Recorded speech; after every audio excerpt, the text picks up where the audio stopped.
I think they are scrambling. And anybody who says this fracture between the religious leadership and the military and their civilian political leadership is a bad thing doesn't understand how to break a tyrannical regime. Of course, we want them arguing with each other. And obviously, I think the military will come out on top. As you said, they do have the guns. But in the end, they don't have much in the way of weapons left. And anytime they poke any of those weapons out of their holes, we destroy them.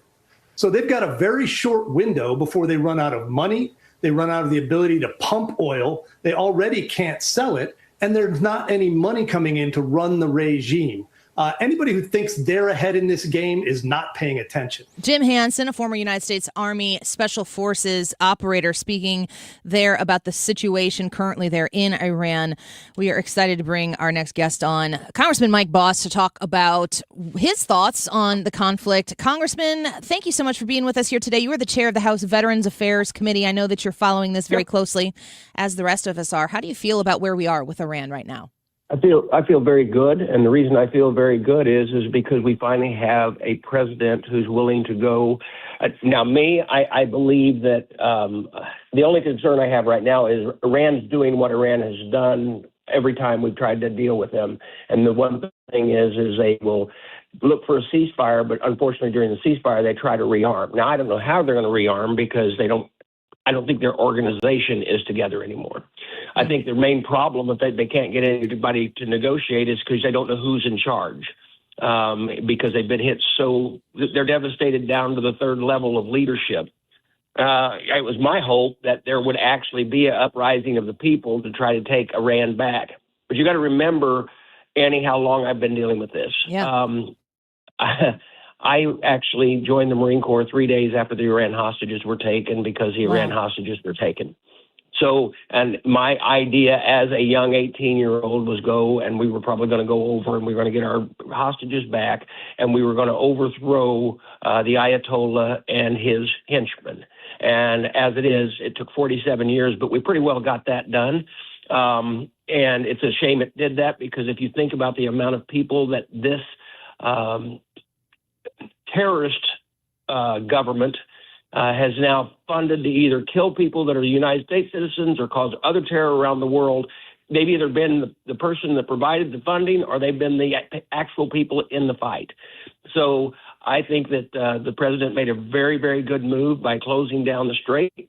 I think that we're getting rhetoric out of Iran, and we really don't know who's in charge. The question is, and I'm a little concerned because he has extended the ceasefire. And when extending the ceasefire, all of a sudden 3 ships were attacked in the strait, which is exactly what I just said about how terrible this group of people is. Yeah. And what they're dealing with is, okay, if this was a person that were arguing to put a communist government in place instead of a free elected government, there was a dictator. Their ideas and beliefs can be broken in battle. When it is a religious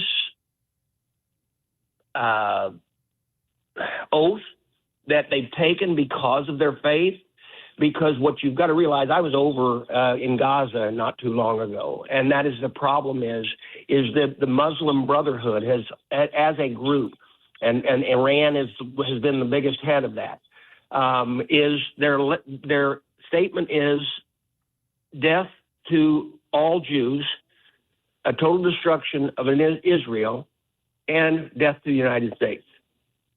That isn't because there's a group of political leaders saying it. It's a group of people who have taken an oath through their faith. That's a different battle that we're having. And the only way that we can have this straightened out is to totally break that regime. Congressman Mike Bost speaking with us right now, Illinois' 12th District Representative, the chair of the House Veterans Affairs Committee as well. Lieutenant General Keith Kellogg was on with us earlier this week, and he is emphatic that this is not a war that we're going to be able to negotiate peace out of. He says we need to go in and we need to end it. And he said if that means we send people, boots on the ground in there to get to the bottom of it, that this is a way to do it, to complete the goal, to complete the mission. And, I could see how if you do that, it could potentially get it done quicker. Is there an instance where you see boots on the ground being the natural next step here in order to complete the mission? First off, let me tell you how hard that is for me. For those people who would be on the social media that would badmouth me, and they would say, "Oh, you're just a warmonger," or "You're going to put boots on the ground." Understand that some of those boots on the ground may be my grandson, and so my thought is be wise. I believe maybe their oil island, we could put our troops there. We could work with a coalition, possibly using Israel troops that would want to go in, but do it wisely. We are dealing now in a war type issue that drones are becoming the norm. And so we have to make sure that we're prepared if we're going to go in, that we know we're going to strike clean, quick, and get it over with, and not draw anything out. And I don't think this is going to be a long drawn out affair. I don't have the inside information that the president does and the people that are on the committees of jurisdiction do.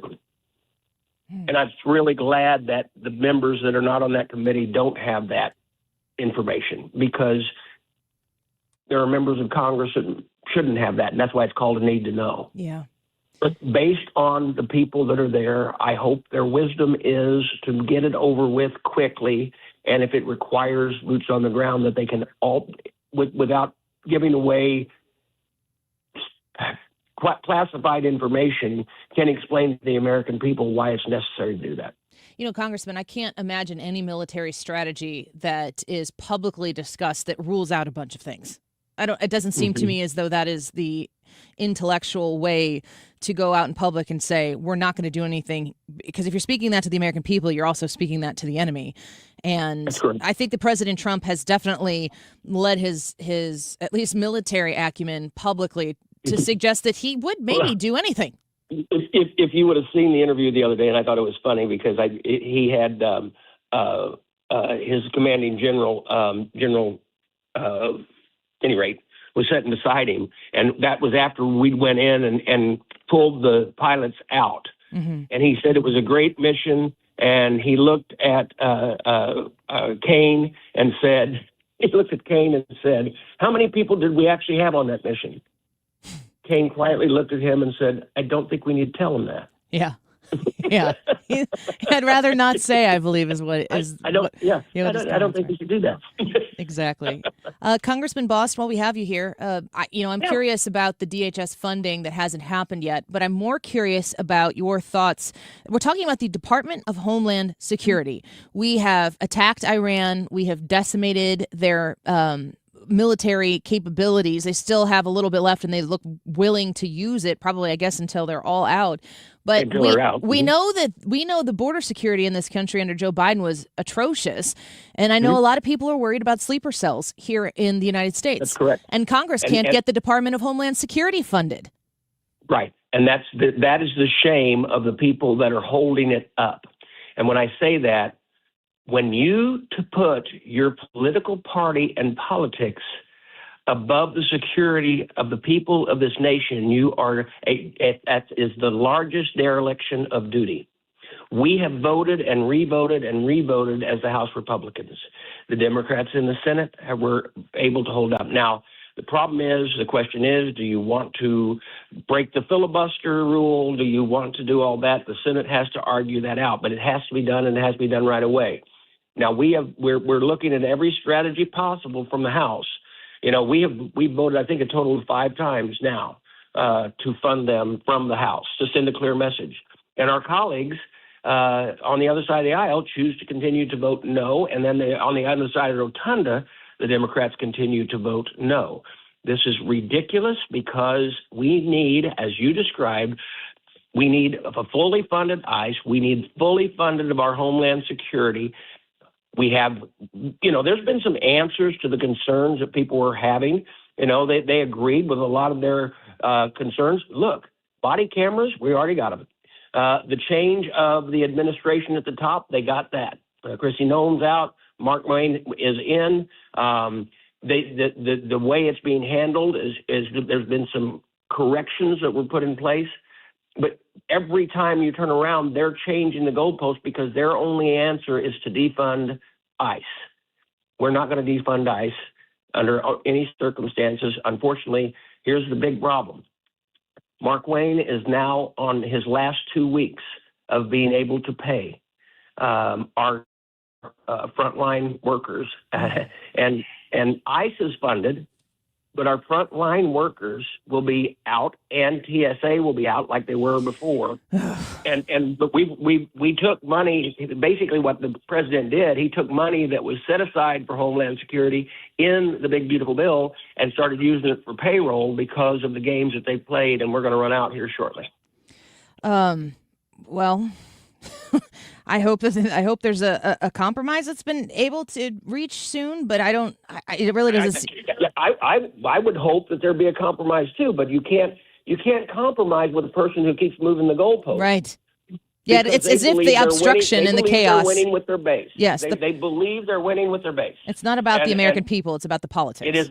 It's about the politics, and all of the people who voted for Donald Trump to secure that border, to get these problems straightened out. We are reducing crime. We are actually, the economy is booming. There's a report that came out yesterday that I hope you get and you get a copy of how well we're doing in spite of what they're doing. Yeah. And if we get through this war and get this straightened out and get the stock markets are climbing today. Mm-hmm. And so you're going to see this place, the economy light up. You're going to see fuel prices come down. But why in the world would a person who has taken an oath to support this nation not actually do their job, which is securing the nation and keeping it safe for the citizens of this nation? I don't get it. Last question here before we let you go. Within the last 20 minutes, there's been news that Congressman David Scott, a Democrat in Georgia, has passed away at the age of 80. I was curious if you knew Congressman Scott at all. I actually did. So he was David was the chairman of the Ag Committee when they were in the majority. So he's ranking member. He gave that up because of health just recently, and that's now Congresswoman Craig that's there now. He was truly a guy who wanted to help those farmers, and he served his district well. He wasn't a radical Democrat. He was a Democrat, but he was one that you could work with.